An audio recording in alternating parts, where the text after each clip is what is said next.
Hello everyone, welcome back to HardReset.Info channel. In today's video I want to show you how you can set up your Tesla composition scale SC100. So first, make sure you have all 3 batteries in the back of it. And now you need to take one of them and open your Tesla Smart application on your iPhone or Android. Now click on Add Device, and it's already scanning for nearby devices, so make sure we turn device on right now.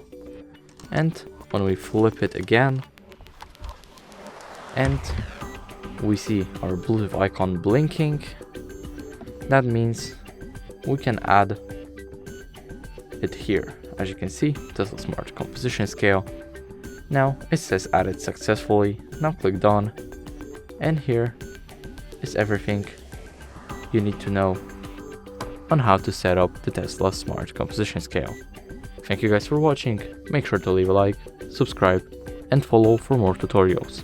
Bye.